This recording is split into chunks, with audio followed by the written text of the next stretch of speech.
Indonesia दुनिया का सबसे बड़ा मुस्लिम आबादी वाला देश है, जहां अचानक से मिडिल क्लास वर्ग की आबादी बढ़ने लगी। बीबीसी संवाददाता रेबेका हेंचकी बताती हैं कि इंडोनेशिया कैसे अचानक दौलतमंद देश बन गया।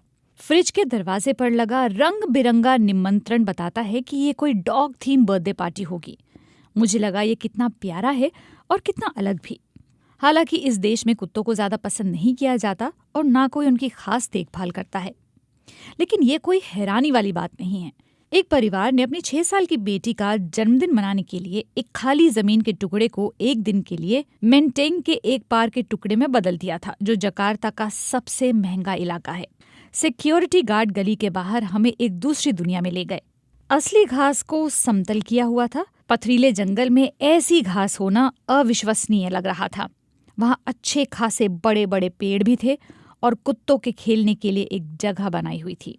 एक कोना कुत्तों को संवारने के लिए रखा गया था, जहाँ कुत्तों की मालिश हो रही थी, नहाया जा रहा था। दूसरे कोने में परिवार वालों के लिए वातानुकूलित आरामदायक टेंट लगाया हुआ था, जहाँ ताज़ा बनी हुई कॉफ़ी और दोपहर बाद शराब पी सकते हैं।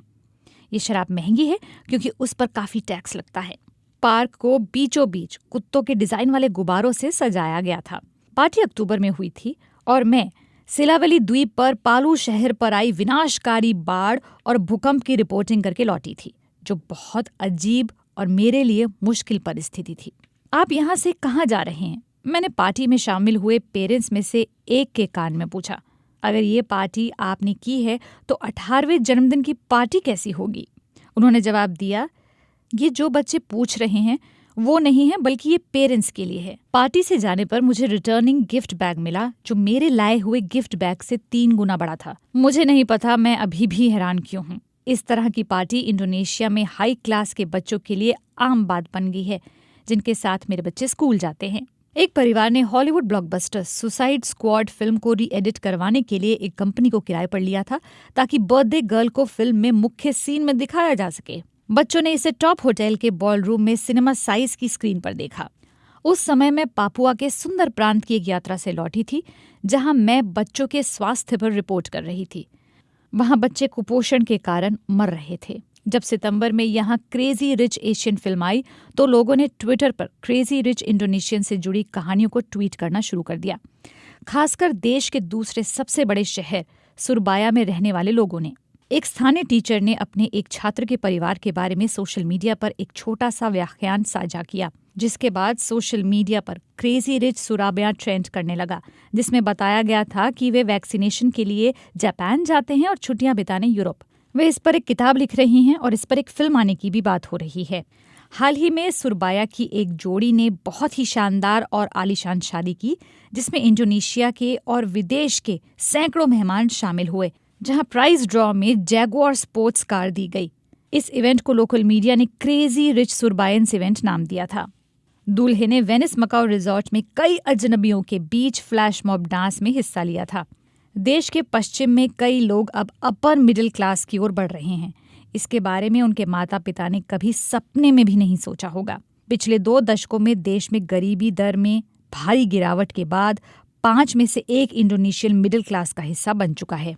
इंडोनेशिया में लोग अपने विशाल प्राकृतिक संसाधनों का भरपूर इस्तेमाल कर रहे हैं, जिसमें जंगलों से पेड़ों की कटाई, ताड़ का तेल, कोयला, सोने और तांबा खनन शामिल हैं। इसके साथ साथ वहाँ सस्ती मजदूरी और आसान श्रम कानून की वजह से लोग जानते हैं कि सिस्टम में रहकर कैसे फायदा लिया जा सकता है। सलीम उन लोगों में से एक हैं जो सिस्टम को नहीं समझते हैं। उन्होंने अपना जीवन जैसे तैसे काटा, लेकिन वे अपने बच्चों का जीवन ऐसे नहीं कटने देंगे। वे एक स्वीपर हैं जिन्हें मेंटेंग के समृद्ध घरों का कचरा इकट्ठा करने का 1 महीने में 254 अमेरिकी डॉलर की न्यूनतम मजदूरी मिलती है। वे लकड़ी के बने ठेले को अपने हाथों से खींचते हैं।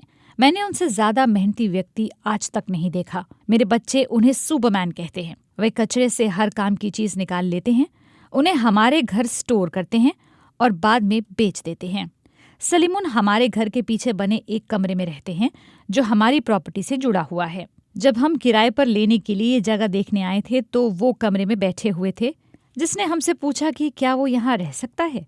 थोड़ी सी बहस के बाद हमने उन्हें वहाँ रहने के लिए हाँ कर दिया और अब वो हमारे बच्चों के लिए चाचा की तरह है। दिल से वे एक किसान हैं जिसने हमारे स्विमिंग पूल को मछलियों के एक तालाब में बदल दिया और मेरे बागीचे को केलों के बाग में बदल दिया। जब मैंने अपनी अलमारी साफ की तब उसमें हाई हील के चमड़े के बूट निकले थे, जिन्हें मैंने बहुत ही कम पहना था। वे बूट मैंने सलीमुन को दे दिए थे, जिन्हें उन्होंने हील हटाकर पहना था और उनमें वो बहुत खुश था। जो भी वो कमाता है वो सब सेंट्रल जावा में अपने गांव में अपने परिवार को भेज देता है। वो साल में एक बार अपने घर जाते हैं उनसे मिलने। अमीरों के कूड़े कचरे से कमाए हुए पैसों से उसके बच्चे हाई स्कूल पढ़ पाए हैं।